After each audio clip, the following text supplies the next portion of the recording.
Hello friends, welcome back to Harshini channel. அனைவரும் நலமாகவும் வளமாகவும் சந்தோஷமாகவும் இருப்பீங்கன்னு நான் நம்புகிறேன். இன்றைக்கி பொங்கல் விளாக் தான் நீங்கள் பார்க்க போகிறீங்க. அனைவருக்கும் பொங்கல் திருநாள் நல்வாழ்த்துக்கள். ஹாப்பி பொங்கல். அடுத்து பார்த்திங்க அப்படின்னா, இன்றைக்கி காலையில் எழுந்தாச்சுங்க. எழுந்து நேற்று போகி பால் பொங்குற இது போட்டிருப்பேன். நான் பார்த்துருப்பீங்க எல்லோரும் வீடியோ பார்த்துட்டு இப்போ பொங்கலுக்கு புது வீட்டிலே நம்ம பொங்கல் வச்சுருவோம் அப்படின்ட்டு வச்சேன். கிருத்திகா அவங்களாம் இங்கே வரேன் அப்படின்னு சொன்னாங்க. அதனால் பொங்கல் பார்த்திங்க அப்படின்னா, ஒரு டம்ளர் அரிசிக்கு அரை டம்ளர் பாசிப்பருப்பு, ஒரு பிடிச்ச கடலப்பருப்பு போட்டு பொங்கல் பானைக்கு நிறைய சுற்றி மஞ்சள் குங்குமம் எல்லாம் எடுத்து, அடுத்தது இந்த மஞ்சள் கொத்து அதுக்கு கட்டி, அது பார்த்திங்கன்னா ஒரு டம்ளருக்கு 5 டம்ளர் தண்ணி விட்டு, ஒரு டம்ளர் பால் விட்டுருக்கேன் பாருங்கள். ஒரு டம்ளர் பால் விட்டு பொங்கல் ரொம்ப சூப்பராக நல்லா வந்ததுங்க. வச்சு அடுப்பில் வச்சேன். கிழக்கு முகமாக பால் அழகாக பொங்கிட்டு, இந்த பால் பொங்கி வரும்போது பார்த்திங்க அப்படின்னா கற்பூரம் ஏற்றணுங்க. கற்பூரம் ஏற்றி அதை நமஸ்காரம் பண்ணிக்கணும் அப்படின்னு ஒரு சாஸ்திரம் இருக்குது. பால் பார்த்திங்கன்னா அழகாக கிழக்கு பக்கம் பார்க்கும்போதே உங்களுக்கு தெரியும், கிழக்கு பக்கம் தான் நல்லா பொங்கிட்டு ரொம்ப சந்தோஷமாகவும் மனசுக்கு நிறைவாகவும் இருந்தது. இந்த பால் பொங்கும்போது அனைவரோட எல்லோரும் பிரார்த்தனை பண்ணிக்கோங்க. அனைவரோட வீட்லேயும் பால் ரொம்ப இனிமையாக எல்லாமே பொங்கணும் அப்படின்னு நான் இனிமையும் சந்தோஷமும் எல்லோரும் வீட்லேயும் பொங்கணும் அப்படின்னு பிரார்த்தனை பண்ணிக்கிறேன். அடுத்தது பார்த்திங்கன்னா, இந்த அரிசி 2 களைஞ்சி வச்சுருக்கேன் இல்லையா, அந்த பால் பொங்கி நல்லா ஜலத்தை தண்ணியோடு சேர்த்து வந்தோடனே இந்த அரிசி பருப்பு எல்லாத்தையும் மொத்தமாக போட்டுடணுங்க. போட்டோடனே கொஞ்சம் கொஞ்சமாக கலட்டி விட்டு, அது கொஞ்சம் ஒரு 2 நிமிஷத்துக்கு கலரணும். அது மேல் மூடிட்டு அதுக்குள்ளே ஒரு கரண்டி அந்த பக்கம் போட்டோம் அப்படின்னா பொங்கி வெளியில் வராது. அந்த மாதிரி பண்ணிவிட்டு எல்லாம் பண்ணியாச்சு. அதுக்குள்ளே பார்த்திங்கன்னா அர்ஷினி எல்லோரும் வந்துட்டாங்க. அவங்களாம் ஹர்ஷன் பார்த்தா ரொம்ப ட்ரெடிஷ்னலாக வந்திருந்தான். வேஷ்டி சட்டையில் அர்ஷினி அழகான ஃப்ராக் ஒன்று போட்டு வந்தார். மாப்பிள்ளை எல்லோரும் வந்திருந்தாங்க. எல்லோரும் ஹாப்பி பொங்கல் சொன்னாங்க. பொண்ணு எல்லோரும் ஹாப்பி பொங்கல் சொல்கிற பாருங்க. கிருத்திகா எல்லோரும் சொன்னாங்க. ரொம்ப சந்தோஷமாக இருந்தது. அவங்க எல்லாமே எங்களோட இன்றைக்கி பொங்கலில் கலந்துக்கிட்டாங்க. பொங்கல் கொண்டாடினாங்க எங்களுடைய. இப்போ பார்த்திங்க அப்படின்னா ரொம்ப சந்தோஷமாக இருந்தது வீடு எங்களுக்கு. நான் வெல்லம் போடும்போது நானும் அவங்க அம்மாவும் சேர்ந்து தான் பொங்கல் பானை வச்சோம். வெல்லம் போடும்போது பார்த்திங்கன்னா எல்லோரும் ஒரு கை வெல்லம் போடுறோன்ட்டு வந்தாங்க.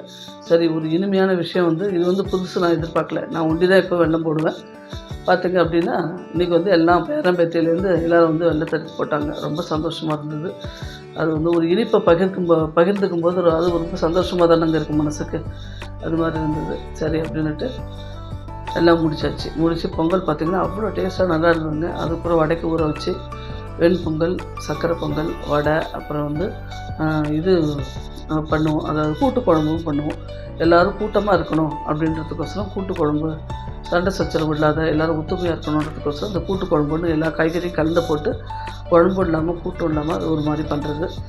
அது மகாநைவேத்தியத்துக்கு கொஞ்சம் சாதம். அடுத்து குழந்தைகளுக்கு இந்த காரம் அரைச்சி விடுறதுக்கு முன்னாடி அது கொதிக்கும் போதே பருப்பு சேர்த்துட்டு உடனே எடுத்து வச்சிருந்தேன். கொஞ்சோண்டு அதை எடுத்து வச்சுருந்தேன். இன்றைக்கி இப்படி தான் எங்களுக்கு பொங்கல் விழாக்கு போச்சு. வடை, ஆமை வடை நல்லா பெருசாக தட்டினா அது கொஞ்சம் மொத்தமாக இருக்கிறதுனால அது பேர் ஆமை வடை அப்படின்னு சொல்லுவாங்க. உப்பருப்பு கலந்து போட்டு அதுக்கு செய்வோம் பண்ணுறது. எங்கள் ஹஸ்பண்ட் எல்லாத்தையும் வச்சு பொங்கல்னு சொல்லி எல்லாம் வச்சு பூஜை பண்ணார் சுவாமிக்கு. அர்ஷன் எப்போவுமே இந்த பூஜையெல்லாம் ரொம்ப இன்வால்வ்மெண்ட்டாக இருப்பாங்க. பின்னாடி எப்படி இருக்கானோ தெரியல. இப்போதைக்கு இன்வால்வ்மெண்ட்டாக இருக்கான். அவங்க தாத்தா எந்த பூஜை பண்ணாலும் கூட அவனும் வந்துடுவான். அவனு என்ன பண்ணுறாரு, இது எதுக்கு பண்ணுற, அது எதுக்கு பண்ணுற, இந்த ஸ்லோகம் எதுக்கு, அந்த ஸ்லோகம் எதுக்கு 108 கொஸ்டின் கேட்டுட்ருப்பான். அது இப்போதைக்கு இன்வால்வ்மெண்ட்டாக இருக்குங்க குழந்தைங்க. கடைசி வரைக்கும் அவன் இப்படியே இந்த இன்வால்வ்மெண்ட்டோடு இருக்கணும்னு கடவுளை பிரார்த்தனை பண்ணிக்கிறேன்.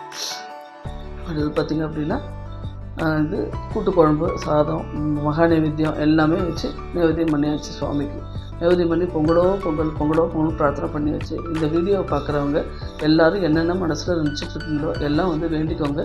கண்டிப்பாக அடுத்த பொங்கலுக்குள்ளே உங்களுக்கு கண்டிப்பாக சூரிய பகவான் நிறைவேற்றுவார். சூரிய பகவான், சந்திர பகவான், வர்ண பகவான், வாயு பகவான் எல்லாருக்குமே நன்றி சொல்கிற விதமாக தான் இந்த பொங்கல் செய்யுது. மெயினாக 12 மணி உச்சி கால வெயிலில் வெளியில் விற்பாங்க அப்போல்லாம். இப்போ சுச்சுவேஷன் காரணமாக வீட்டுக்குள்ளேயே வச்சுக்கிறது. ரோட்டில் காரும் பஸ்ஸும் போயிட்டு இருக்கும்போது மண்ணெல்லாம் அதில் படுன்றதுக்கோசரமே வீட்டுக்குள்ளே பொங்கல் செஞ்சு சுவாமிக்கு நைவேத்தியம் பண்ணுறோம். அதனால் பொங்கலோ பொங்கல் உங்கள் வீட்லேயும் இந்த மாதிரி இனிமையான பொங்கல் பொங்கி வரணும் அப்படின்னு வேண்டிக்கிறேன். எல்லோரும் பொங்கல் எப்படி பண்ணீங்க அப்படின்றதையும் கமெண்ட்ஸில் எனக்கு சொல்லுங்கள் கண்டிப்பாக. இதுதான் எங்கள் வீட்டில் பொங்கல் இன்றைக்கி அப்படி நடந்தது. பொங்கல் விழாக்கில் பொங்கல் இதுதான். இங்கே பார்த்தீங்க அப்படின்னா அர்ச்சனையும் ரொம்ப ஓடி ஓடி ரொம்ப சந்தோஷம். கூடவே மணி அடிச்சுட்டு போய் வாசல்ல வரைக்கும் கொண்டு போய் பொங்கல் சூரியனுக்கு வந்து வெளிச்சம் கற்பூரம் காட்டினாங்க. கற்பூரம் காட்டும்போது இவங்களும் ஒரே பொங்கல். எப்போவுமே பார்த்தீங்க அப்படின்னா, நம்மளுக்கு பின்னாடி வர அந்த அரிசி வந்து நம்ம சாப்பிட்றோமே ஒழிய, இந்த அரிசி வந்து எப்படி வருது, ஏது வருது ஒன்றும் தெரியாது. நல்லா இருக்க அரிசி நம்ம வாங்கி சாப்பிட்றோம் காசு கொடுத்து. ஆனால் இதுக்கு பின்னாடி இந்த விவசாயிகளும், உழவர்களும் போட்டு அவங்களோட உழைப்பு இந்த அரிசிக்கு பின்னாடி, நம்ம சாப்பிட்ற அரிசிக்கு பின்னாடி இருக்குங்க.